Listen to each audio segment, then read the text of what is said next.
मी में। आज की क्लास में हम पढ़ना शुरू करेंगे हरियाणा के ऐतिहासिक परिचय के बारे में। हम पहले 3 क्लासेस हरियाणा के ऐतिहासिक परिचय के बारे में पढ़ चुके हैं, उसको आगे कंटिन्यू करते हुए हम आज की क्लास में पढ़ेंगे। मैंने आपको बताया था कुछ अभिलेखों के बारे में कि हम पहले वाली क्लास में मैंने आपको अभिलेखों के बारे में कुछ समझा दिया था, यानी कि इससे आपकी थोड़ी समझ बन गई होगी।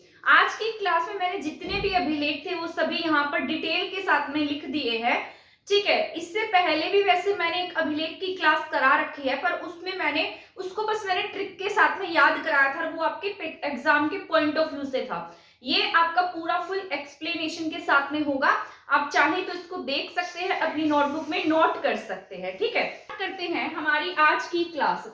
सबसे पहले जैसा कि आप देख रहे हैं ऊपर लिखा है हरियाणा से प्राप्त अभिलेख। हरियाणा से जितने भी अभिलेख प्राप्त हुए वो किसी न किसी शैली में लिखे गए थे, किसी न किसी भाषा में लिखे गए थे, या कि कोई ना कोई उनकी लिपि थी और वो कहीं से प्राप्त हुए थे, ठीक है। तो हमारे हरियाणा से जो अभिलेख प्राप्त हुए उनमें से जो सबसे प्रमुख अभिलेख था वो था टोपरा अभिलेख।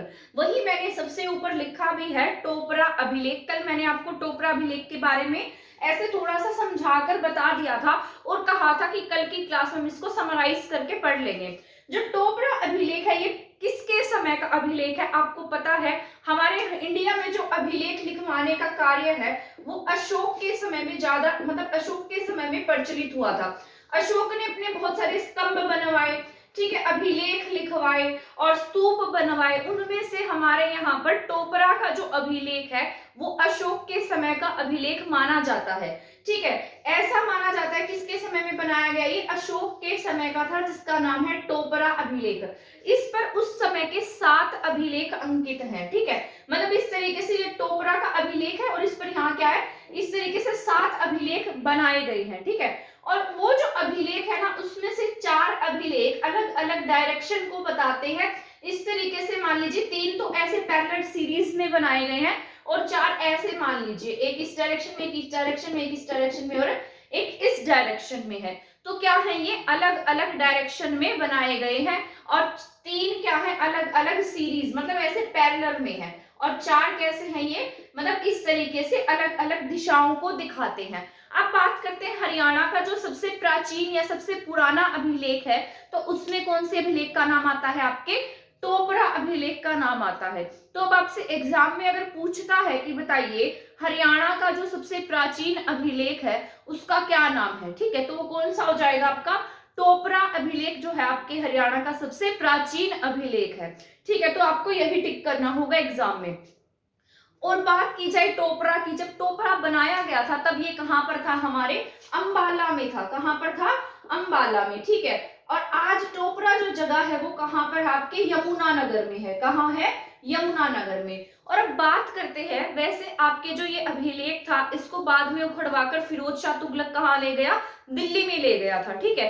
तो दिल्ली में भी क्या बोल देते हैं, टोपरा अभिलेख कहाँ है, आज दिल्ली में स्थापित कहां पर है, दिल्ली में है, लेकिन हम इसे पढ़ते हमारे हरियाणा के यमुनानगर में है। तो आपको ये पॉइंट्स याद रखने हैं। अब आपसे पूछ लेगा कि बताइए ऐसा कौन सा अभिलेख है जिसको तुगलक वंश का जो अभी सुल्तान था या बादशाह था वो उखड़वा कर दिल्ली ले गया था। तो आप किसे टिक करेंगे, फिरोज शाह तुगलक को टिक करेंगे, ठीक है। तो ये क्या है, और 4 डायरेक्शन में अभिलेख है और इसके 3 क्या है, सीरीज में है। अब आपसे घुमाकर एग्जाम में पूछ लेगा बताइए हरियाणा का ऐसा कौन सा अभिलेख है जो अलग अलग, जो जिस पर 7 अभिलेख अंकित है और जो जिसकी 4 अलग अलग दिशाएं हैं और 3 क्या है, वो सीरीज में है। तो आप क्या टिक करेंगे, टोपरा को टिक करेंगे। अगर आपने पढ़ा होगा इसके बारे में डिटेल से तभी आप इसको टिक कर पाएंगे, अदरवाइज आपको इसके बारे में पता नहीं लगेगा। और इसकी क्या विशेषताएं हैं, इस पर 3 भाषाएं लिखी गई हैं, ठीक है। उसमें से एक भाषा जो है वो है आपके प्राकृत भाषा, दूसरी भाषा पूछेगा तो पाली भाषा है, पाली के बाद कौन सी है, संस्कृत भाषा है। सबसे ज्यादा यूज में लाई गई भाषा कौन सी थी, प्राकृत भाषा थी। इसके बाद पूछेगा तो आपको पाली भाषा टिक करना पड़ेगा और सबसे कम में पूछेगा तो संस्कृत भाषा है। तो उस समय में आपको पता है प्राकृत, जो महात्मा बुद्ध थे, महावीर जैन थे, वो प्राकृत और पाली भाषा में अपने उपदेश देते थे। तो उस समय ऐसी ही भाषाएं प्रचलन में थी, फिर बाद में धीरे धीरे संस्कृत भाषा आई, ठीक है। तो प्राकृत भाषा, पाली भाषा और संस्कृत भाषा इन अभिलेखों पर अंकित है। और अगर लिपि की बात करता है तो आपके यहाँ पर ब्राह्मी लिपि में ये लिखा गया है। सॉरी, मैंने यहाँ गलती से संस्कृत लिख दिया, क्या आएगा यहाँ पर ब्राह्मी लिपि। ठीक है, तो ये ज्यादातर जितने भी आपके हरियाणा से अभिलेख मिले हैं वो ब्राह्मी लिपि में ही लिखे गए हैं। तो आपको ये पॉइंट्स याद रख लेने हैं, एग्जाम के पॉइंट ऑफ व्यू से जरूरी है। इसके बाद बात करते हैं शुद्ध की। शुद्ध के बारे में, गोपाल मोचन अभिलेख के बारे में मैंने आपको कल बताया था कि जो गोपाल मोचन अभिलेख है वो कैसा अभिलेख है, आपका अधूरा अभिलेख है ना। और जो शुद्ध है ना, शुद्ध कैसा अभिलेख है, ये मैंने आपको कल इससे पहले वाली क्लास में समझाया भी था कि जो अभिलेख है शुद्ध, उस पर क्या लिखी गई है, इस तरीके से 12 खड़ी लिखी गई है। मान लीजिए ऐसे ऐसे, जिस तरीके से हम मात्राएं पढ़ते हैं, ए की मात्रा, आ की मात्रा, ए आ ई उ ऐसे पढ़ते हैं ना, है ना। तो ये सब क्या है, खड़ी होती हैं। तो इसी तरीके से उस समय में भी, प्राचीन समय में खड़ी थी। और ये कितनी थी, टोटल में 12 खड़ी थी। इसलिए इसका नाम क्या रख दिया, 12 खड़ी का अभिलेख। ठीक है, 12 खड़ी का अभिलेख कौन सा है आपका, ये शुद्ध। शुद्ध कहाँ पर, आपके यमुनानगर में है। और इसके साथ साथ ऐसा माना जाता है कि जो ये अभिलेख है ये कहाँ पर है, ये दूसरी शताब्दी के आसपास का अभिलेख है। यानी कि दूसरी शताब्दी के आसपास ये अभिलेख बनाया गया था। और इस अभिलेख की खास बात यह है कि जो आपका भारतीय राष्ट्रीय संग्रहालय है, जो आपके पुरानी चीजों को रखता है, नेशनल म्यूजियम कह सकते हैं हम इसे, ठीक है, इसमें ये अभिलेख रखा गया था। ये जो आपका नेशनल म्यूजियम है ना, ये कहाँ पर था, दिल्ली में है। जहां पर अब आपकी जो न्यू असेंबली बन रही है, नई संसद भवन बन रही है, वहां पर था। तो अब इसको तोड़ दिया गया और इसका सामान कहीं और शिफ्ट कर दिया गया है। ठीक है, तो आपको याद रखना है कहाँ पर है इसका जो हेडक्वार्टर, मतलब कहाँ रखा गया ये अभिलेख, भारतीय राष्ट्रीय संग्रहालय में रखा गया है। दूसरी शताब्दी का है और इस पर 12 खड़ी लिखी गई है। कहां से प्राप्त हुआ है, शुद्ध का आपके यमुनानगर में। और यहीं से एक अभिलेख मिला है, गोपाल मोचन का अधूरा अभिलेख। क्या नाम है इसका, गोपाल मोचन कह लीजिए, कपाल मोचन कह लीजिए। ये कैसा अभिलेख है, अधूरा है, मतलब पूरा नहीं लिखा गया, इसको बीच में ही छोड़ दिया गया। 2-3 लाइंस लिखी है, बाकी ऐसे मतलब खाली है ये। तो इसे हमने क्या कहा, ये हरियाणा से मिलने वाला अधूरा अभिलेख है। तो आपको याद रखना है। इसके बाद हम बात कर लेते हैं पिंजौर की। पिंजौर से एक अभिलेख मिला जो काफी पुराना था। ठीक है, पिंजौर से वैसे 3 अभिलेख मिले हैं। कितने मिले, 3 पुराने, सबसे पुराने, काफी पुराने हैं और 3 अभिलेख मिले हैं। ठीक है, इन अभिलेखों में की मतलब अब इन अभिलेखों की क्या विशेषता है जो पिंजौर से प्राप्त हुए हैं। मैंने आपको बताया था प्राचीन नामों के बारे में कि हमारे पहले जो शहर थे, जिले थे, जो भी कस्बे थे, उनके नाम अलग अलग थे। जो आज हम पढ़ते हैं उनसे बिल्कुल डिफरेंट थे।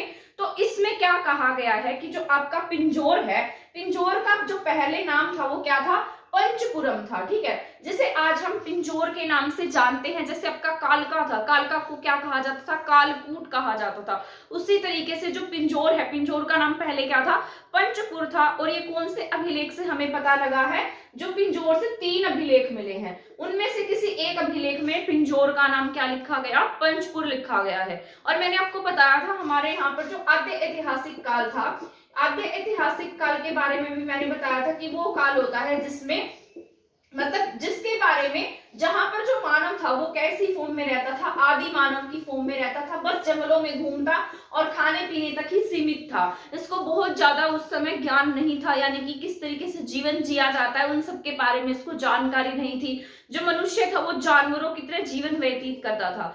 तो आद्य ऐतिहासिक काल के साक्ष्य की बात की जाए तो हमारे पंचकुला से 1.5 करोड़ साल पहले की एक मानव खोपड़ी मिली है। ठीक है, तो कितने करोड़ साल पहले की है, 1.5 करोड़ साल पहले की है। इसका नाम क्या है, मानव खोपड़ी मिली 1.5 करोड़ साल पहले की। कहां से मिली, आपके पंचकुला से। आद्य ऐतिहासिक काल में सिर्फ एक ही जो भी साक्ष्य है वो हमारे यहाँ से प्राप्त हुआ था। तो आपको याद रख लेना है इसके। और पिंजौर का जो नाम है वो 3 अभिलेखों में से किसी एक अभिलेख में क्या बताया गया, पंचपुर था। इसके बाद बात कर लेते हैं हर्षवर्धन की। मैंने आपको बताया था हर्षवर्धन आपके यहाँ पर 6वीं से 7वीं शताब्दी में क्या था, एक्टिव था। जिसमें से हर्षवर्धन का जो अभिलेख है, अब ये देखिए 7वीं शताब्दी लिखा है क्योंकि ये 606 में राजा बना था। ठीक है, तो आगे एक मतलब आगे पढ़ते हैं हम। जैसे अब 2022 है तो हम इसको आगे एक बढ़ाकर पढ़ते हैं 21वीं शताब्दी। वैसे ही हर्षवर्धन 606 में राजा बना, 647 में इसकी डेथ हो गई थी। वहां से क्या मिला है, उसी की शताब्दी का मिला ताम्र, यानी कि तांबे का, ताम्र मुद्राएं। मुद्राओं से हमें पुष्य भूति नरेश हर्षवर्धन की जानकारी मिलती है। यहाँ से क्या मिला, मतलब 7वीं शताब्दी के समय की तांबे की मुद्राएं मिली हैं। क्या मिली? तांबे की मुद्राएं, जिस पर क्या लिखा गया, हर्षवर्धन के बारे में कुछ लिखा गया था, जिससे हमें पता लगा हर्षवर्धन के वंश के बारे में। ठीक है, तो हमें हर्षवर्धन की जो वंश चक्र है उसकी जानकारी कहाँ से मिलती है? हर्षवर्धन के समय का 7वीं शताब्दी का अभिलेख, जिस पर तांबे की मुद्राएं, ठीक है, 7वीं शताब्दी की तांबे की मुद्राएं प्राप्त हुई हैं, जो जिसमें क्या बताया गया, हर्षवर्धन की वंशावली के, पुष्यभूति नरेश का जो पुत्र था हर्षवर्धन, उसकी वंशावली के बारे में बताया गया है। ठीक है, तो ये आपको याद रख लेना है। इसके बाद हम बात करते हैं 9वीं शताब्दी का अभिलेख, बहुत ही ज्यादा जरूरी है। 7वीं शताब्दी का किसका अभिलेख था? ये था आपके हर्षवर्धन का। ठीक है, हर्षवर्धन के बाद आपके यहाँ पर कौन आते हैं? 9वीं शताब्दी का अभिलेख मिलता है पेहोवा से। ठीक है, पेहोवा का नाम सुनते ही आप समझ गए होंगे मैं किसके बारे में बात करूंगी। ठीक है, 9वीं शताब्दी से प्राप्त पेहोवा अभिलेख, ये क्या है? भोजदेव का अभिलेख है। किसका अभिलेख मिला? भोजदेव का। कल की क्लास में भी मैंने आपको बताया था राजा भोजदेव के बारे में, है ना, कि जो भोजदेव है वो घोड़ों के व्यापार के लिए बहुत अधिक फेमस थे। तो कौन सी शताब्दी का है ये? 9वीं शताब्दी का, यानी कि 800 समथिंग के आसपास रहे होंगे, तभी हम इसे एक साल मतलब एक सदी आगे बढ़ते हैं। तो 9वीं शताब्दी से पेहोवा से प्राप्त भोजदेव का अभिलेख प्राप्त हुआ, जिसमें हमें घोड़ों के व्यापार की जानकारी प्राप्त होती है, जिसमें ऐसा बताया गया है कि जो पेहोवा था वो घोड़ों के व्यापार के लिए बहुत अधिक प्रसिद्ध था।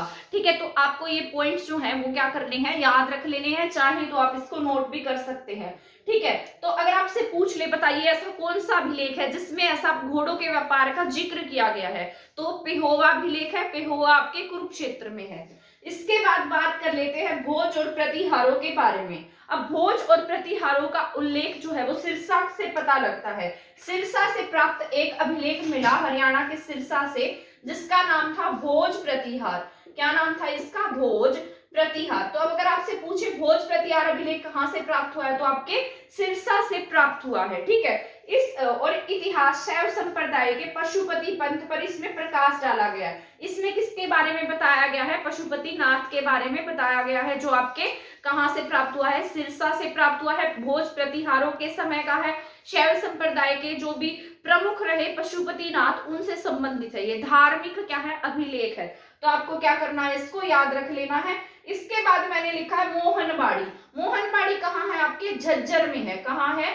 झज्जर में। इसमें क्या बताया गया है? विष्णु मंदिर की इसमें जानकारी दी गई है। किसकी जानकारी है? विष्णु मंदिर की। तो आपको याद रखना है टोपरा कहाँ से मिला है? यमुनानगर से मिला है। इसके बाद था सुध, सुध से क्या मिला? बाराखड़ी का अभिलेख मिला।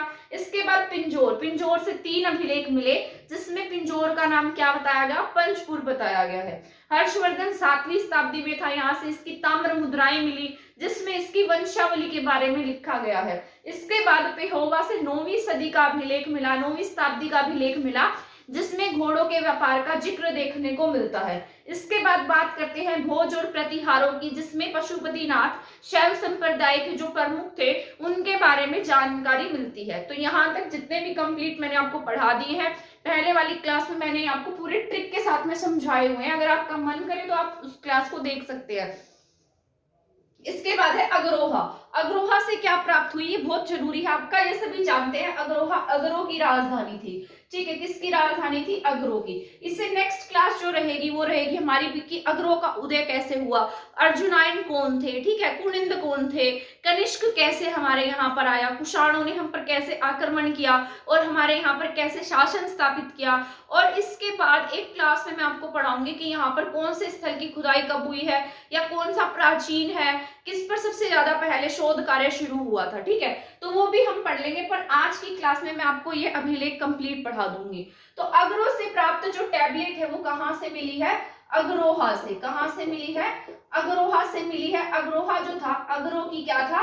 राजधानी था। यहाँ से क्या मिली? टैबलेट मिली। टैबलेट को हम क्या कह सकते हैं? ईंट भी कह सकते हैं। ठीक है, तो इसके ऊपर 7 स्वर लिखे गए थे अलग अलग, जैसे आपके सारे गामा पा नहीं होते, ये नी तक जाते हैं जो, तो ये क्या लिखे गए? अग्रोहा से प्राप्त हुए। आपको बस इतना याद रखना है कि ऐसी ईंट जिस पर संगीत के 7 स्वर लिखे गए हैं वो आपको कहाँ से मिला है? अग्रोहा से। ठीक है, और अगर संगीत की जानकारी की बात की जाए तो हमें सामवेद से संगीत की जानकारी मिलती है। सामवेद में 75 श्लोक इसके खुद के हैं, बाकी इसने कहाँ से लिए हैं, ऋग्वेद से एज इट इज उठा लिए हैं। बट इस सामवेद को हम कैसे पढ़ते हैं, संगीत की फॉर्म में पढ़ते हैं, ठीक है। इसके बाद है हांसी से प्राप्त अभिलेख, ये आपका इंपॉर्टेंट है, ये पृथ्वीराज तृतीय से रिलेटेड है और सेकंड का जिक्र भी इसमें आता है। तो ऐसा माना जाता है कि यहाँ से पृथ्वीराज सेकंड का अभिलेख मिला था। किसका मिला, पृथ्वीराज सेकंड का। और ये जो हांसी का किला था ना, असीरगढ़ का किला हम जिसे कहते हैं, तो ये किसने बनवाया, थर्ड ने बनवाया है, ठीक है। किला किसने बनवाया है, थर्ड ने। हांसी के किले को क्या कहा जाता है, असीरगढ़ का किला भी हम इसको कह देते हैं, ठीक है। और ये बना कब था, पृथ्वीराज सेकंड के समय में बना था। और इस किले का एक और नाम भी है, इसको कहा जाता है तलवारों का किला। क्या कहते हैं इसको, तलवारों का किला। ऐसा माना जाता है कि यहाँ पर बहुत प्राचीन प्राचीन तलवारें रखी गई थी। आज तो यहाँ पर कुछ भी नहीं है, बिल्कुल खंडर है और बहुत जर्जर अवस्था में है, ठीक है। असीरगढ़ का किला, इसे हम तलवारों का किला भी कहते हैं। और ये पृथ्वीराज किसके समय में फेमस था, पृथ्वीराज थर्ड के समय में फेमस था। और यहीं पर एक लेक भी है जिसे हम किस नाम से जानते हैं, ब्लैक बर्ड, ठीक है। ब्लू बर्ड आपके कहाँ है, हिसार में है, और ब्लैक बर्ड कहाँ है, आपके हांसी में है, ठीक है। तो यहीं पर ही वो ब्लैक बर्ड लेक भी है, इसी के पास में है, तो आपको याद रखना है। इसके बाद हम पढ़ेंगे लाडनू अभिलेख के बारे में। लाडनू अभिलेख इसलिए फेमस है क्योंकि इसमें आपका जो हरियाणा है उसकी राजधानी क्या बताई गई है, दिल्ली बताई गई है। तो इसलिए क्या हो जाता है आपका, ये इंपॉर्टेंट हो जाता है। वैसे तो राजस्थान से संबंधित है, राजस्थान से प्राप्त हुआ है, तो हमारा इसको पढ़ने का मोटिव ये है कि इसमें हमारे हरियाणा का जिक्र आया है, इसलिए हम इसे किसमें पढ़ रहे हैं, हमारे हरियाणा जीके में, ठीक है। इसमें क्या लिखा गया है, हरिताणक प्रदेश की राजधानी दिल्ली, ठीक है। दिल्ली को उस समय इंद्रप्रस्थ भी कहा जाता था। और ये कहाँ से मिला है, नागौर जिले से मिला है, ठीक है। नागौर जिला वही है जहां पे सबसे पहले इंडिया में पंचायती राज की शुरुआत हुई थी। तो आपको ये भी बात याद रख लेनी है, ठीक है। तो ये राजस्थान से प्राप्त हुआ, हरियाणा की राजधानी इसमें दिल्ली बताई गई। इसके बाद मोस्ट इंपोर्टेंट है आपका, एक मिनट में इसको यहाँ से इरेज कर देती हूँ ताकि आपको ये अच्छे से समझ में आ जाए, ठीक है। तो यहाँ पर क्या है, विग्रहराज फोर्थ के 3 अभिलेख मिले हैं। यहाँ से कितने अभिलेख मिले, विग्रहराज फोर्थ के 3 अभिलेख। इसमें ये कहाँ पर है, किस पर अंकित है, टोपरा पर अंकित है। मैंने आपको बताया था ना, टोपरा से 7 अभिलेख मिले हैं, 4 अलग अलग डायरेक्शन में है और इसके साथ 3 क्या है, पैरेलल है। उसमें से ये 3 अभिलेख हैं वो किसके हैं, विग्रहराज फोर्थ के हैं। तो आपको याद रखना है। इसमें क्या पता लगता है कि जो विंध्याचल है और हिमालय है, ठीक है। विंध्याचल पर्वत है आपके, जहां से विंध्याचल पर्वत नीचे नर्मदा नदी बहती है, आपको पता होगा, सतपुड़ा रेंज, विंध्याचल पर्वत ऊपर की तरफ हिमालय हो जाता है। तो विंध्याचल और हिमालय के बीच का जो क्षेत्र था, अब मान लीजिए हिमालय से नीचे जितने भी एरिया है, जैसे आपके यूपी है, नीचे की तरफ जिस तरीके से मध्य प्रदेश है, ऊपर से चलते आइए और कहाँ तक, मध्य प्रदेश के आसपास तक चलिए, वहां पर किसका रास्ता, मतलब ये मलेच्छों ने इनको खदेड़ दिया था यहाँ पर, ठीक है। इसके विंध्याचल और हिमालय के बीच का क्षेत्र मलेच्छों ने खदेड़ा था, यानी कि मलेच्छों ने वहां कोई शासन कर रहा होगा उस समय में, तो मलेच्छों ने उनको वहां से भगा दिया था, खदेड़ दिया था। तो ये किससे पता लगता है, विग्रहराज फोर्थ के 3 अभिलेखों से पता लगता है, जो किस पर अंकित है, आपके टोपरा पर अंकित है। इसके बाद हम पढ़ते हैं सोमेश्वरम का बिजोलिया अभिलेख। किसका अभिलेख है, सोमेश्वर का क्या है, बिजोलिया अभिलेख। ये बहुत इंपॉर्टेंट है बिजोलिया। मैंने आपको बताया था पृथ्वीराज चौहानों के बारे में, ट्रिक के साथ में बताया था कि हम पहले के बारे में पढ़ते हैं, थर्ड के बारे में पढ़ते हैं, सेकंड के बारे में बहुत ज्यादा हमें जानकारी मतलब देखने को नहीं मिलती है, तो बीच का क्या है, गायब है। तो बीच का अभिलेख यानी कि बिजोलिया अभिलेख किससे संबंधित है, हमारे पृथ्वीराज चौहानों की वंशावली से। तो बिजोलिया अभिलेख से चौहानों की वंशावली का जिक्र मिलता है, तो आपको याद रखना है। इसमें क्या है, दिल्ली, हांसी और हरियाणा के प्रसिद्ध नगर का इनके विजय का विवरण है। इसमें क्या बताया गया है, जो सोमेश्वर का बिजोलिया अभिलेख है, इसमें चौहानों की वंशावली बताई गई है। साथ साथ इसमें बताया गया है कि जो दिल्ली है, हांसी है, हरियाणा, ठीक है, हांसी और हरियाणा के जो प्रसिद्ध नगर थे उनका विजय किया गया। इसमें विजय का विवरण है, तभी तो यहाँ पर ज्यादा एक्टिव रहते थे। जिस तरीके से हांसी में पृथ्वीराज चौहान का किला देखने को भी मिलता है आपको, साथ साथ दिल्ली में राय पिथौरा का किला है, ठीक है। इसके साथ पूरा हरियाणा, मतलब हरियाणा में तो वैसे ही एक्टिव रहते थे ये। तो आपको इनके बारे में जितने पॉइंट्स है वो याद रखने हैं। तो इसमें इनकी विजय का विवरण भी बताया गया है, किसका, पृथ्वीराज चौहान का, चौहानों के बारे में। इसके बाद है आपका भिवानी का अभिलेख, ये भी आपका इंपॉर्टेंट हो जाता है। भिवानी का अभिलेख इसलिए इंपॉर्टेंट है क्योंकि इससे तालाबों की क्या मिलती है, जानकारी मिलती है, तो इसीलिए आपको भिवानी अभिलेख याद रखना है। इसके बाद है तोशाम विष्णु का अभिलेख। विष्णु अभिलेख क्या है, 4वीं सदी का अभिलेख है और ये कहां पर है, तोशाम में है। ठीक है, तो तोशाम से किसका अभिलेख मिला है, भगवान विष्णु का। और भगवान विष्णु का बहुत अच्छा मंदिर भी है तोशाम में, तो आप उस तरीके से भी इसको याद रख सकते हैं। इसके बाद है करनाल। करनाल से क्या मिला है, कर्ण सरोवर की जानकारी देने वाला खरोष्टी लिपि का अभिलेख मिला है। आपको पता होगा कि जो राजा कर्ण थे वो करनाल में रहा करते थे, जो कर्ण लेक है वहां पर स्नान के लिए जाया करते थे, तो गरीबों को क्या दिया करते थे, दान दिया करते थे यहाँ पर। ठीक है, तो यहाँ से कर्ण सरोवर की जानकारी देने का अभिलेख मिला है। और यह अभिलेख कौन सी शैली में है, कौन सी लिपि में है, खरोष्टी लिपि में है। ठीक है, टोपरा वाला ब्राह्मी लिपि में था और ये कौन सी लिपि में है, आपका खरोष्टी लिपि में है। ये मैंने आपको याद भी कराया था कि जो कर्ण थे वो क्या हो गए, करनाल से रुष्ट हो गई है। तो कर्ण, करनाल और रुष्ट, रुष्ट मतलब खरोष्टी, तो मैंने आपको ऐसे याद कराया हुआ था, आप याद रख लेना। ठीक है, फतेहाबाद से बादशाह हुमायूं का अभिलेख मिला है। ठीक है, अब इसको आप कैसे याद रखेंगे, बादशाह हुमायूं का अभिलेख फतेहाबाद से इसलिए मिला क्योंकि जब हुमायूं अपनी जान बचाते हुए, शेरशाह सूरी से अपनी जान बचाते हुए भागे जा रहा था, तो ये कहां पर रुका था, फतेहाबाद में रुका था। ठीक है, फतेहाबाद से फिर ये आगे की तरफ गया था, तभी इसका अभिलेख कहां देखने को मिलता है, फतेहाबाद में देखने को मिलता है। इसके बाद है कुरुक्षेत्र। कुरुक्षेत्र का अभिलेख जो है वो लाओस देश के राजा देवंका, इस लाओस देश का एक राजा था जिसका नाम था देवंका, उसने हमारे कुरुक्षेत्र का क्या किया है, इसमें वर्णन किया है, कुरुक्षेत्र की प्रशंसा की है। ठीक है, इसके बाद है सिरसा। सिरसा से पशुपतिनाथ का मैंने आपको यहाँ भी पढ़ाई दिया था, शैव संप्रदाय पशुपतिनाथ का अभिलेख। इसके बाद एक अभिलेख लिखा है नच्चार खेड़ा का अभिलेख। नच्चार खेड़ा का अभिलेख इसलिए फेमस है क्योंकि जो नच्चार खेड़ा का अभिलेख है ना, उसमें क्या बताया गया है, इस तरीके से। नच्चार खेड़ा वैसे तो एक जगह है, नच्चार खेड़ा ये है आपके कहां पर, जींद में है। कहां है, जींद में। ठीक है, तो इसका जो अभिलेख है ये कहां, इसमें क्या बताया गया है, जो राम है, सीता है, लक्ष्मण है, उनको जटायु से बात करते हुए दिखाया गया इस अभिलेख पर। ठीक है, जटायु से वार्तालाप हो रहा है इनका इस अभिलेख में, तो इसलिए क्या है, ये आपका इंपॉर्टेंट है। कौन सा, नच्चार खेड़ा का अभिलेख। तो यहाँ पर जितने भी अभिलेख थे वो हम पढ़ चुके हैं और ये हमारे एग्जाम के पॉइंट ऑफ व्यू से जरूरी है। हर एग्जाम में ये आते हैं, चाहे आपके ग्रुप डी का एग्जाम लगा लीजिए या सीटी मेंस लगा लीजिए। अब आप ये सोचिए, आपका सीटी मेंस का एग्जाम होगा जो आपके सी पोस्ट के लिए होगा, तो उसमें वो जो होगा ना एग्जाम, वो आपका एचएसएससी कंडक्ट कराएगी। और आप जानते हैं एचएसएससी किस तरीके के क्वेश्चंस पूछती है, तो आप अंदाजा लगा सकते हैं। आपको हर चीज को बेसिक से पढ़ना है और बिल्कुल डीपली पढ़ना है। आपको अपने पार्ट पर कोई भी कमी नहीं रहने देनी है, चाहे आपका किसी न किसी वजह से एग्जाम अच्छा नहीं हुआ या कोई ना कोई रीजन रहा जिसकी वजह से आपका ग्रुप सी का एग्जाम अच्छा नहीं हुआ, तो आप इतनी प्रिपरेशन कीजिए कि आपका जो ग्रुप डी का एग्जाम है आने वाला, उसमें कोई कमी ना रह पाए और 2024 में आपके पास जॉब हो। ठीक है, तो आप अपने पार्ट पर किसी भी सब्जेक्ट को बहुत अच्छे से पढ़ने की कोशिश कीजिएगा। ठीक है, तो यहाँ पर जितने भी अभिलेख थे वो हम सब पढ़ चुके हैं। अगर आपको ये ट्रिक्स के साथ में पढ़ने हैं तो हमारी वो वाली क्लास भी आप देख सकते हैं, वो आपको प्लेलिस्ट में मिल जाएगी। तो आज की क्लास में इतना ही है। आई होप आपको ये हमारी क्लास पसंद आई होगी। अगर आपको मेरी क्लास पसंद आती है तो प्लीज मेरे चैनल को सब्सक्राइब और मेरी वीडियो को शेयर करना ना भूलें। थैंक यू, धन्यवाद।